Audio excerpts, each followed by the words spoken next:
So a little technique there, I think I like to call it fluttering. It's like a combination of right hand arpeggio and a slur.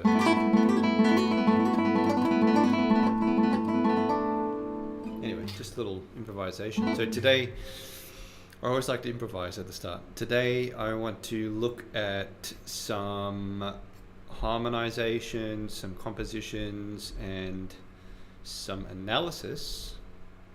This is work that's been done by members of the Creative Classical Guitarist, my online school. You can check out the video description below. I thought it was just a bit of a change of direction here today. Instead of doing hardcore warm-ups, go over a bit more to the theory, harmony side of things. So and hopefully I can answer some questions you might have about theory and harmony, because I know people have a lot of questions about these things, and when you see these things being used, I think that can really clarify a lot of things. The best thing to do is use them for yourself. When you start to use harmony for yourself, that often will either clarify or it will bring up new questions for you, that when you answer those questions, you'll truly learn something. Like if you think, what's a triad or what's a chord? Well, if you try and use a chord, you might come up with a problem or an issue with that, and then when you break through it, when you resolve that issue, then you'll really understand what a triad is, how to use it. And that's actually the first task that we have here. The first task, and I'm going to have to bring this up on the screen in a moment here. The first task that we have is called triad manipulation. It's one of the tasks for the Foundations program in the Creative Classical Guitarist. It is to take triads and manipulate them, meaning you do various things with them. So you might double the notes to create chords, or you might arpeggiate them, or you might have some call and response. You might change the texture. So there's a whole kind of list of different things. And this is Julie's work, one of our members, and it's really beautiful. I just had a quick play of it before. I think she did a fantastic job with such a strict limitation of all you've got is triads to work with. And I think she's composed some really beautiful music here just from that strict limitation. So she's got the chords at the top, the triads of each chord. So we're in the key of G. We go from a G major triad doing various things. It's not just like a chord. There's some interesting kind of texture happening. And then we go to a C chord, A minor, D. So it's like a 1, 4, 2, 5 progression, and then doing that again. 1, 4, 2, 1, 4, 2, 5. Yep, same chords here at the end of this line, the second line, and then we have a B section here which goes into the relative minor key, E minor. So we go to E minor, and then a C chord, and a B chord, the 5 chord, and then a D chord going to a B chord at the end. Anyway, let me play this for you. See what you think. This is called triad manipulation, where you just take these 3 notes, and I can't talk too much in detail. That there is a whole session on this on the Creative Classical Guitarist in the Foundations program. It's one of the foundations for learning harmony. So here we go. Let's have a listen to this.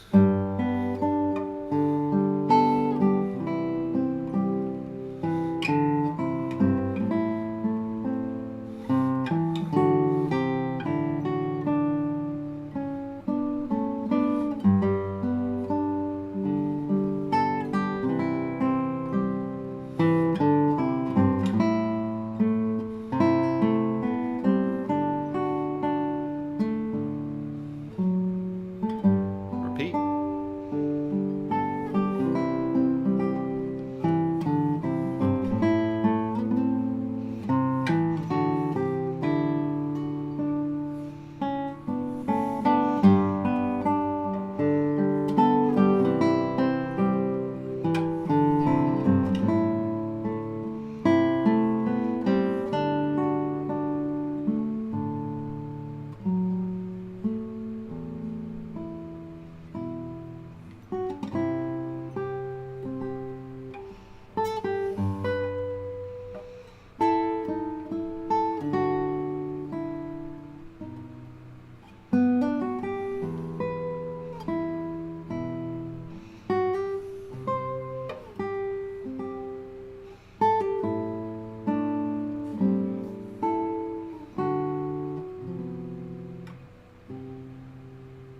interesting ending there. All right, and then we could repeat that section. So we've got a kind of binary form. I would probably suggest going back, doing what's called DC al fine. That means go back to the start and put a fine here. I sort of feel like that would make a nice round off the piece nicely. Very interesting chordal chord there. We get some chordal harmonies. So Julie's thinking ahead a little bit. That's way ahead of the game, but that happens sometimes because on the Creative Classical Guitarist, we've got composers of, some beginners and some very advanced, and sometimes you get some cross pollination, and it's really, really interesting. So so this is really cool because it shows what you can do with chords, very simple chords. You can make them very intricate through different tools, like what Julie's doing here, like arpeggiation. Here we get a bit of call and response, so the arpeggiation is taken over by the bass, and at that same moment the melody so there's that beautiful call and response. The melody then takes over with another arpeggiation there, and then another kind of imitation there. So she just repeated that pattern. You can see that pattern there, the arpeggiation going up there, and then in the bass, this going down, flowing down, this flowing down, and that flowing down there, and then repeating it again there. So it's really nice pattern. That creates such an intricate texture and so much interest in the listening experience, and you're basically getting multiple parts on the guitar, which I think is very desirable if you're writing solo guitar music, whether it's classical, acoustic, electric, whatever type of solo guitar music it is. I think it's really nice to have this kind of counterpoint in there. So, and then basically repeats that's called a parallel period. Basically just repeat the 4-bar question, that's called a question, and that will be called the answer. So you just repeat that, and there's a formula for a whole section, parallel period. And then we get pretty much another parallel period, although Julie this time has altered the melody for the answer here, but the harmony stays pretty much the same. At least the first 2 bars here are the same, E minor to C, so that's another parallel period. And I love the contrast, beautiful contrast, much more spacious texture, spacious rhythm, spacious melody here, real nice change of mood there. So, and then ending with these really interesting harmonies. I might be tempted to, you could make that an F sharp and it would still be chordal. You could retain that F sharp because we're getting an F sharp in the melody. Or maybe chromatically go from F sharp to F natural, and then you could go to an E natural. That's another suggestion there. But it's very beautiful writing. This is quite early on in the Foundations program. The first course is to compose a piece. You learn about phrase structures like the parallel period and form, like the form that Julie's using here. Then basic, triads and writing music based on triads, that kind of thing. And then you go into learning about triads. So this is very early still in the process, but really, really nice work. Here's another piece of work by the same person, by Julie again. So this is a harmonization task, harmonizing Twinkle Twinkle Little Star. And I think this is pretty cool. This is a really interesting harmonization, rhythmically very basic. Not adding any rhythm to the melody, but doing some interesting things with the chords and with the register. The melody is not always on top. I think that's something that's quite interesting. So we get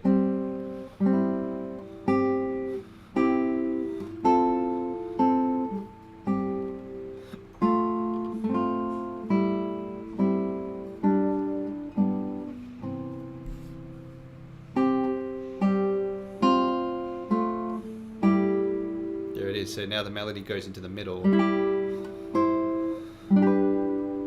Beautiful. And then changing the texture.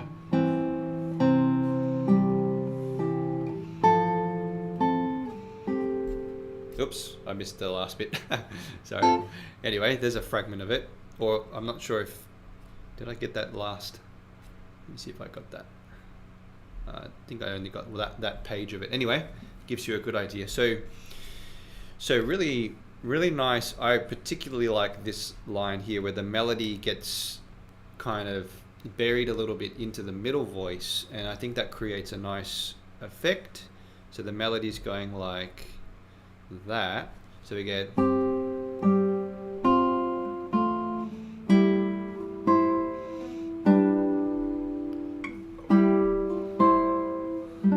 beautiful. And then the second, the repeat. So this line and that line are exactly the same melody, but Julie's changed the texture.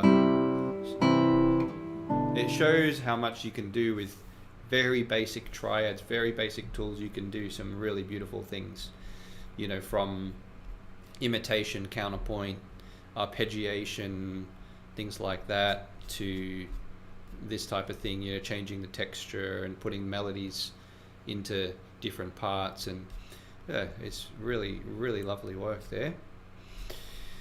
This is a piece by Graham, and he submitted this not too long ago. He's in 2024. I think it was maybe a few weeks ago, and I'm not sure if it was in relation to a particular task or not. But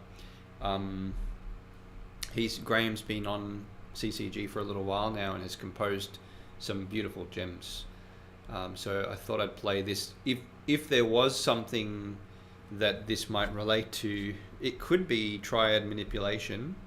There's definitely, I'm definitely seeing a lot of triads, you know, like these types of a D minor there and a G, and then a E minor there and a D minor there. So let me just play this. It's a beautiful piece. So.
Beautiful, beautiful work there. So lots of triads, like, once again displaying what you can do. There's so much you can do. It's like the alphabet. I mean, like we can sometimes maybe think that this type of writing, you know, tonal traditional writing is like old school or some, you know, it's too traditional. We should, you know, think ahead to the future, and yes, there's, to a degree, I agree with that, but in another sense, this is this traditional way of writing music is like, it's like the alphabet that we have today, and to tell people to stop, you know, stop what you're doing writing books and things now, you know, and let's invent a new alphabet and a new language. And it's not that easy, right? It's not that easy to do. So with this language of music, with this traditional language of music, there's so much you can do, right? And this Graham's displayed that really well. Next, we've got the working of a piece here.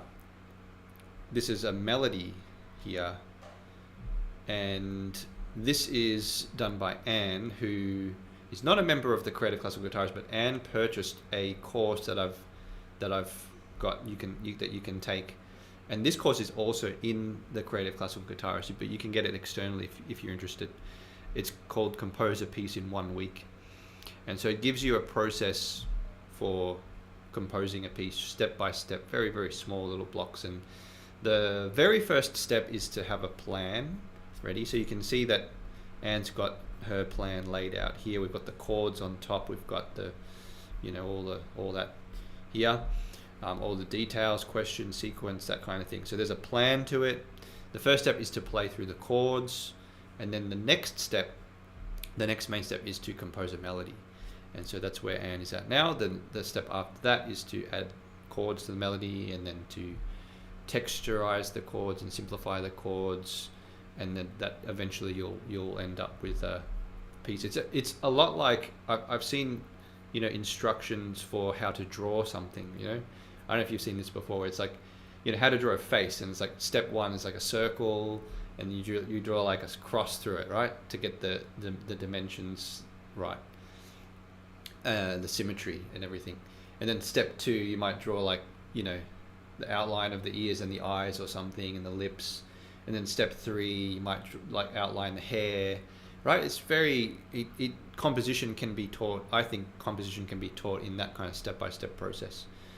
And that's where a lot of, I think, composers of the past used to compose like that, and now we've sort of lost touch with that a little bit. And so when people start learning how to compose, they just don't know where to begin. It's like, well, where do I start? And there's not really a lot of information out there like that tells us this kind of step-by-step process anymore. But composers of the past used to do this to a very high degree, like lots of formulas and things that you learn that you're just like a machine that you can just compose very quickly, and that's how they were able to do it. But and not to say, like, there's still inspiration, and there's still a lot of inspiration and that kind of thing that happens. But so let's have a look at this melody, and then let me play this melody, and let's have a listen.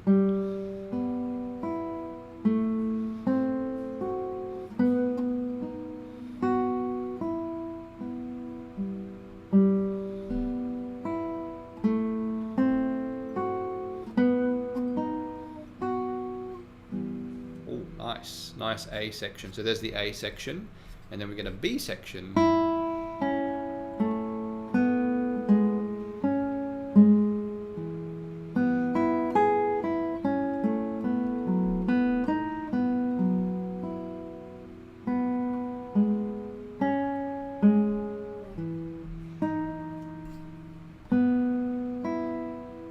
Very nice. Awesome, beautiful. There's some beautiful potential in this melody. Now, something that a lot of people do when they write melodies is they think that their melodies are too simple. This is one of the biggest traps I see. If your melody is simple, great. Because a simple melody has potential, has room for development. If your melody is too complex, I don't think that's desirable. I don't think it's desirable. You don't want a groundbreaking melody. You don't need to break ground when it comes to writing a melody. A very simple melody is great. A lot of the melodies we know and love. Right, Lagrima. That's the first 4 measures, right? 1, 2, 3, 4. It's literally like a scale going up, and then if you look at it objectively, right, take away the emotion and everything, it's just like I just want to hammer that away at you just to point out how simple that is. I literally, a child could write that. Like, I'm not exaggerating. So, but it's what Taraga does with that melody. that makes it right. It's where it goes next, right? It's the fact that later on he uses it in minor, and like it's all these other aspects, the texture and the effects he uses, the harmonies he uses, the dance, the interplay between the melody and the harmony. It's all these other things. The melody itself is very simple. So melodies are all often just created from scales and arpeggios too. So that's kind of what we have here. And so Anne is using a sequence at the beginning. A sequence is a melodic idea that is repeated up or down by step. So she's going up. So we're going, right? We're going up by step. The G becomes A, the B becomes C, and the E becomes F sharp. And then the next one, same thing. The A becomes B, the C becomes D sharp.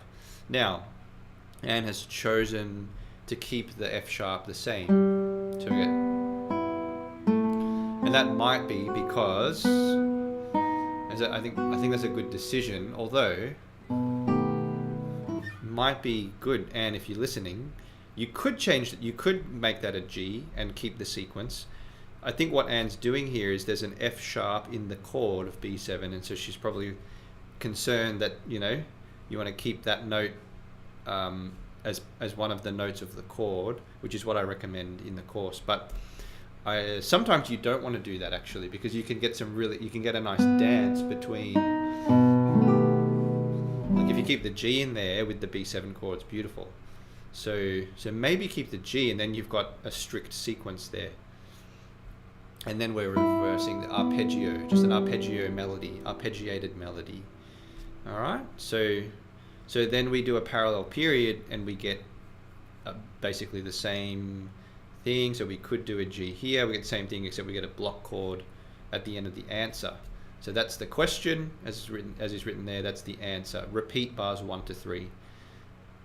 Once you have your first 4 bars, you've pretty much got a full section, because you can just repeat those again, create what's called a parallel period, which is from my study of music, it seems to be the most common phrase structure in music, from pop to rock to jazz to classical to folk to just about almost any, especially Western music. I don't know about non-Western music, but Western music, parallel periods are everywhere.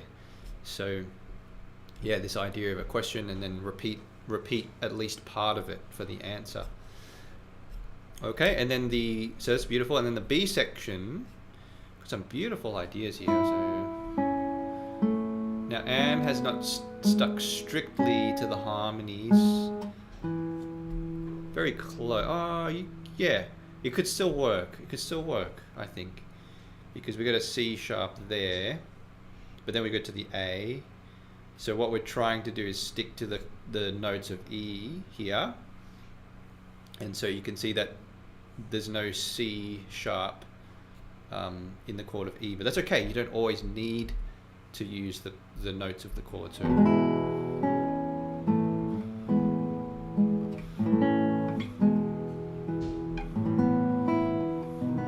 if I put the chords in,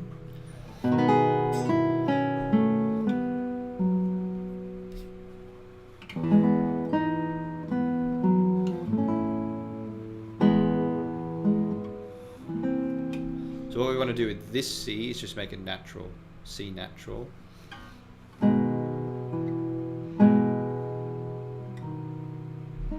And maybe this E, we might want to make a D sharp just to fit.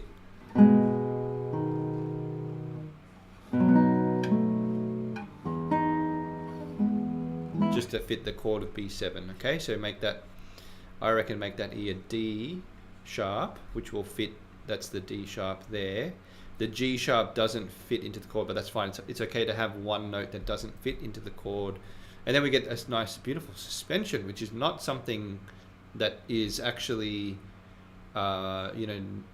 it's not part of the course material, like to do a suspension, but I love it. I think that works really well. So,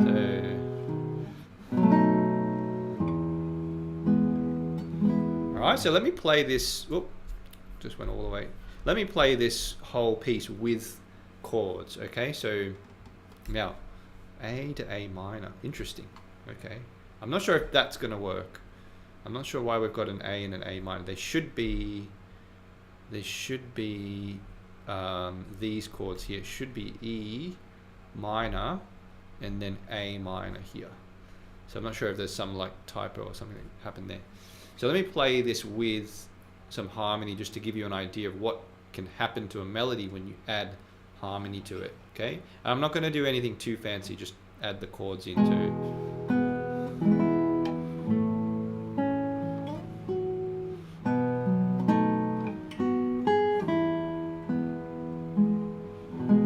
I'm playing it in major, it's supposed to be minor. Let me try that again.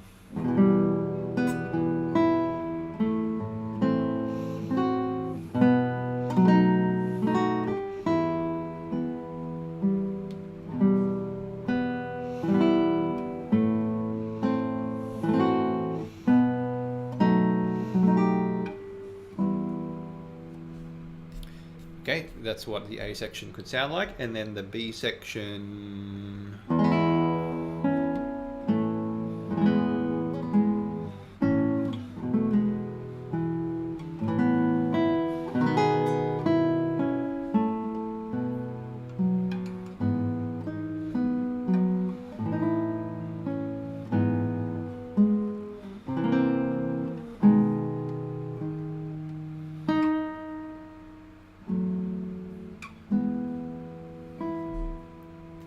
So if you're listening, I hope that's given you some encouragement, and I can definitely help you, figure out what I was doing there a little bit with the chords. There's some beautiful potential in this piece. Love the title, All About Jesus. So, all right, well, there we go. Thanks for watching. I'll have to actually wrap it up there. I was going to talk about more, just to give you a little taste. We had one member, Malcolm, who's done some phenomenal work on CCG. He's done this kind of like variation of Julia Florida, which is really, really cool. Because that's all I was going to look at. There are more things. We've got some Latin American pieces. We've got the start of some the beginnings of some nocturnes. I really wanted to play. I just played. I have to do it next time. I'll have to do a part 2. I just don't have time to show more. So anyway, thanks for watching, and see you next time.